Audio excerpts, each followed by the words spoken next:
Today is the big day.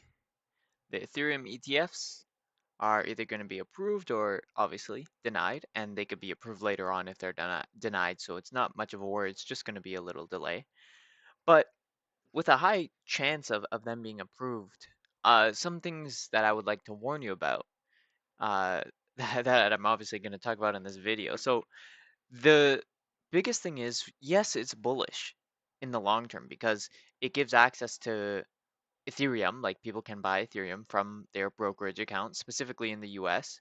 Um, and this is good because there are lots of boomers that don't want to go through the whole process of verification on a crypto app, then depositing money and all these extra steps. And then there are so many scams out there like FTX. They don't want to go through it. So they just want to play it the safe way and buy an ETF like IBIT for Bitcoin, right? That's the BlackRock Bitcoin spot ETF.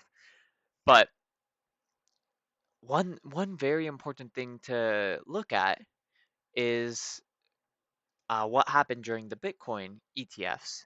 So obviously we had this price action, but that's really noise.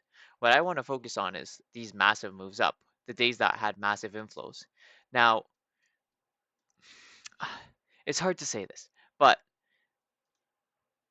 Grayscale, GBTC, is something you had to pay a ton of attention to. Obviously, you can see the massive volume spike when it becomes a spot ETF, but you really have to pay attention to this because not the chart necessarily, but what happened in the background because of the fact that they had massive outflows. Basically, there's a fee when you buy the ETF.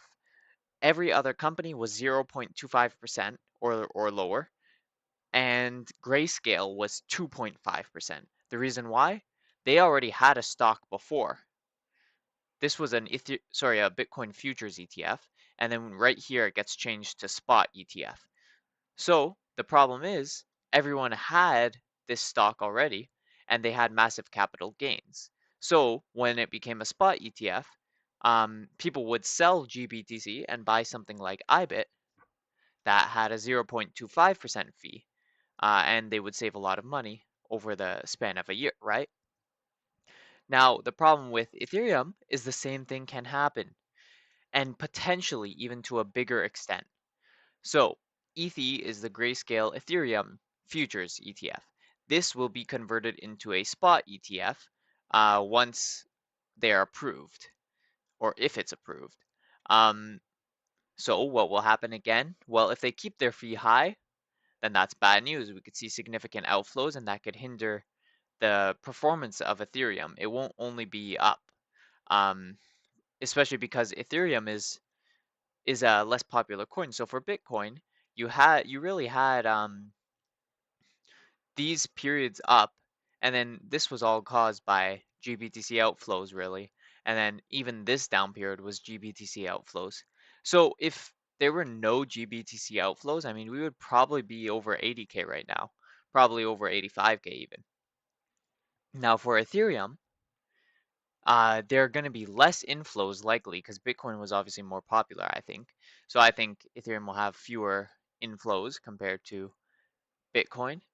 Yet it will have probably a similar amount of outflows because of the Grayscale Ethereum futures ETF. So just be wary of that.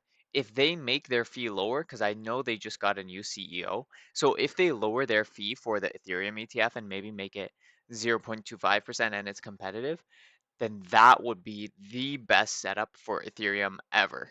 I would be like most bullish on Ethereum, um, especially because I'm more of a Bitcoin maxi. But I would at that point be more bullish on Ethereum. Will it happen? Not sure. We're gonna have to see. So yeah, stay tuned. Very exciting day today. We'll see what happens. Maybe the SEC's account on Twitter gets hacked again, although I assume they implemented two-factor authentication unlike last time. So yeah, but stay tuned for an exciting day.